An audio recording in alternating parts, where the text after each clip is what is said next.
Night tiffin பாருங்கள். இன்றைக்கி tiffin மாவு வந்து நல்லா நம்ம கரைச்சி வச்சுது பொங்கு வந்து இந்த பாத்திரத்தில் தண்ணி ஊற்றி அந்த தண்ணிக்கு மேலே அதை அப்படி வச்சு விட்ருவோங்க. அடியில் மாவு பொங்குறாமல் இருக்கிறதுக்கு. இருந்தாலும் இப்போ அடிக்கிற வெயிலில் பொங்கு வந்துடுச்சுங்க. அதை இப்போ கிளறி டிஃபன் நம்ம என்ன செஞ்சுருக்கிறோம்னா, நம்ம வந்து பூண்டு பொடி போட்டு செஞ்சு வச்சது. இன்றைக்கி கடையில் ஒரு பாட்டில் கடைசியில் நமக்கு சேல்ஸ் ஆனதுக்கப்புறமா ஒரு பாட்டில் இருந்துச்சு, எடுத்துகிட்டு வந்துட்டுங்க. இப்போ நம்ம ஆனியனும் பூண்டும் போட்டு தான் இட்லி ஊற்றி வச்சுருக்குறோங்க. ஆனியன் போட்டு காலையில் நறுக்கி வச்ச தம்பி வரல பாருங்களேன். ஆனியன் போட்டு அதுக்கு மேலே நம்ம பூண்டு பொடி போட்டு அவியல் வேக வச்சு நம்ம சாப்பிடணும் அப்படின்னு சொல்லிட்டு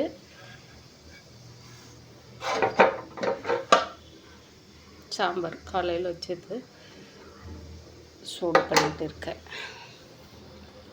சட்னி கெட்டு பூசி இவங்கள எடுத்து கிளை விட்டு வேண்டியது தான்.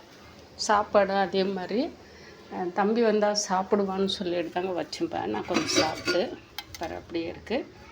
இவங்களை எடுத்து இப்போ சாப்பிட மாட்டேங்க. இவங்களை வந்து நல்லா வெறையாக இருக்குது எடுத்து காலையில் காகத்துக்கு வச்சுருவேன்.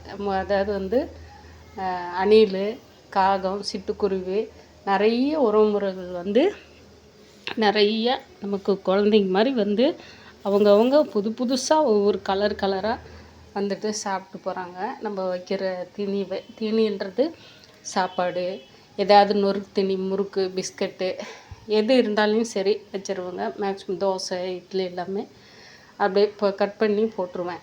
அவங்க சாப்பிட்டு மீதியாக இருக்கிறத அப்படியே விட்டு போயிடுவாங்க. அடுத்த நாள் நான் போடுறதுக்கு லேட் ஆகும்போது அது வந்து பொரிச்சிட்டு அப்பளம் மாதிரி அணில் எடுத்து கையில் வச்சு சாப்பிட்டு இருப்பாங்க.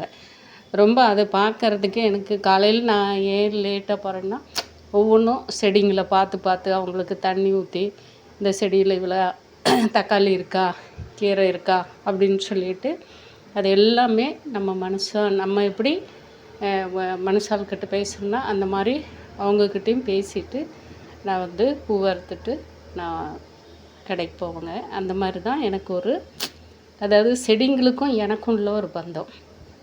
அந்த அளவுக்கு வந்து அவங்க மேலே ஒரு பற்று வச்சுருக்கிறேன். அதுதான் எங்கள் ஊருக்கு போனாலும் மனசு அடிச்சுட்டே இருக்கும். நம்ம வீட்டில் குடியிருக்கிறவங்களுக்கு சொல்லிட்டு போவேன், நான் கொஞ்சம் தண்ணி ஊற்றிருக்குன்னு. அவங்களும் மேலே வந்து துணி காய போடுறதுனால அந்த குழந்தைங்க வந்து தண்ணி ஊற்றிடுவாங்க. இங்கே டிஃபன் எதுக்கு 7 இட்லி அப்படின்னு நினைக்கலாம். நான் சாப்பிட்றது 3 இல்லை 4 இட்லி சாப்பிடுவேன்.